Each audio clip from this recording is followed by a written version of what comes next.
Hello friends, હમણાં રમજાન માસ ચાલી રહ્યો છે તો હું રમજાન સ્પેશિયલ રેસીપી લઈને આવી છું. એ છે અફઘાની સેવૈયા. હજી મારી ચેનલને સબસ્ક્રાઇબ કરવાની બાકી હોય તો મારી ચેનલ સ્પાઇસ સિક્રેટ બોસ્કીને ઝડપથી સબસ્ક્રાઇબ કરી લો. જય શ્રી કૃષ્ણ ફ્રેન્ડ્સ, હું બોસ્કી જરીવાલા સુરતથી. સ્વાગત છે તમારું સ્પાઇસ સિક્રેટ બોસ્કીના કિચનમાં. તો ઝડપથી જોઈ લઈએ અફઘાની સેવૈયાની રેસીપી. રમજાન સ્પેશિયલ અફઘાની સેવૈયાના ઇન્ગ્રેડિયન્ટ્સ: એક નાની વાટકી કાજુ બદામની કતરી અને એક નાની અડધી વાટકી લાલ સૂકી દ્રાક્ષ. હવે ડ્રાયફ્રૂટ્સને સાતળવાની તૈયારી કરીશું. એક પેનમાં એક ચમચી ઘી નાખી ગરમ થવા દેશું. ઘી ગરમ થઈ ગયા પછી ડ્રાયફ્રૂટ સાતરી લેશું.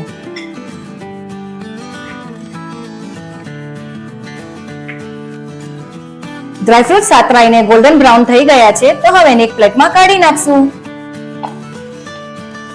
હવે સેવૈયા બનાવવાની શરૂઆત કરીશું. સેવૈયાને પ્લેટમાં લઈ ટુકડા કરી લેશું. સેવૈયાને પ્લેટમાં કાઢ્યા પછી સાતરી લેશું. પેનમાં 2 ચમચી ઘી નાખી ગરમ થવા દેશું. ઘી ગરમ થઈ ગયા પછી સેવૈયાની સેવ કઢાઈમાં નાખી દેશું અને સાતળવા દેશું. સેવને ગોલ્ડન બ્રાઉન થાય ત્યાં સુધી ઘીમાં સાતળી લેશું. સેવ સાતળાઈ ગયા બાદ એક નાની વાટકી ખાંડ નાખીને ફરી હલાવી દેશું. ખાંડ નાખ્યા પછી અડધો ગ્લાસ પાણી નાખી ફરી થવા દેશું. પાણી નાખવાથી ખાંડ ઓગળી જશે એટલે બરાબર હલાવી દેશું. સેવૈયા રેડી થઈ ગઈ છે તો હવે એમાં ડ્રાયફ્રૂટ નાખીને ફરી હલાવી દેશું.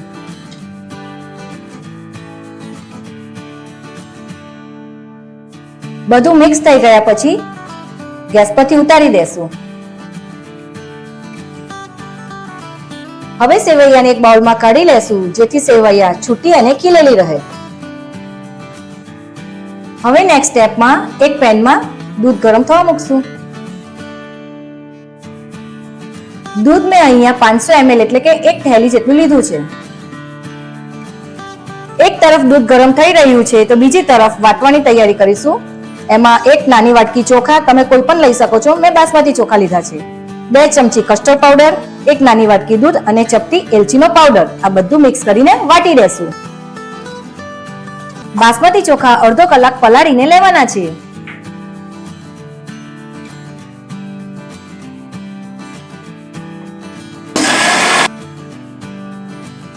દૂધ ગરમ થઈને રેડી છે તો ગ્રાઇન્ડ કરેલા લિક્વિડને દૂધમાં નાખી દેશું. હવે દૂધને એક જ ડાયરેક્શનમાં બરાબર હલાવતા રહેશું. દૂધ ઘટ થઈ ગયું છે તો હવે એમાં નાની વાટકી ખાંડ નાખીને ફરી હલાવી દેશું. ખાંડ તમારા મીઠાશ મુજબ ઓછી વધતી નાખી શકો છો. દૂધનું કસ્ટર્ડ રેડી થઈ ગયું છે. હવે એને ગેસ પરથી ઉતારી લેશું. સેવૈયા રેડી, દૂધનું કસ્ટર્ડ રેડી અને બાઉલ પણ રેડી. તો તૈયારી કરીશું લેયર બનાવવાની. બાઉલમાં સૌથી પહેલા સેવનું લેયર બનાવીશું.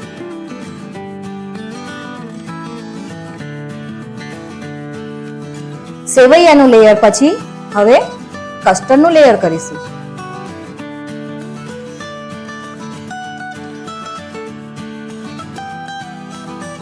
હવે ફરી ઉપર સેવનું લેયર કરીશું.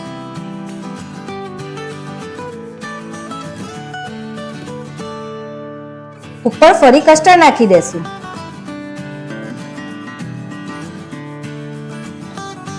એક પછી એક આ રીતે લેયર સેટ કરી દેશું. આ રીતે લેયર બનાવવાના છે. લેયર કમ્પ્લીટ થઈ ગયા પછી ઉપરથી થોડું કેસર નાખી દેશું. હવે ફાઇનલી ફરી એકવાર ઉપરથી સેવનું લેયર કરી દેશું.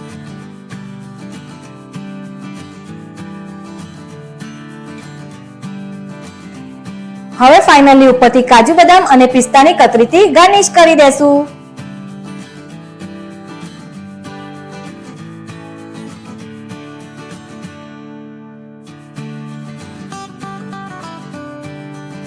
તો તૈયાર છે રમજાન સ્પેશિયલ અફઘાની સેવૈયા. સેવૈયા અને કસ્ટર્ડના લેયર ડ્રાયફ્રૂટ સાથે જોઈ શકો છો. અફઘાની સેવૈયાને 3 થી 4 કલાક ફ્રીઝ કરીને સર્વ કરીશું.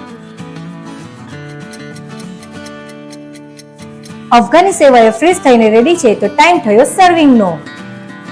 અફઘાની સેવૈયાને આવી રીતે કટ કરી લેશું.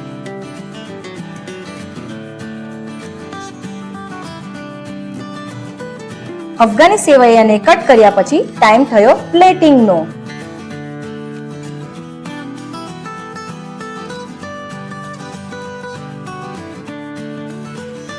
તો તૈયાર છે રમજાન સ્પેશિયલ અફઘાની સેવૈયા. તો હવે ટાઈમ થયો ટેસ્ટિંગનો. આવા અવનવા તહેવારોની રેસીપી જોવા, જાણવા અને શીખવા માટે મારી ચેનલ સ્પાઇસ સિક્રેટ બોસ્કીને લાઈક કરો, સબસ્ક્રાઇબ કરો અને બેલ આઇકોન બટન દબાવી કોમેન્ટમાં જરૂરથી જણાવજો. જય શ્રી કૃષ્ણ.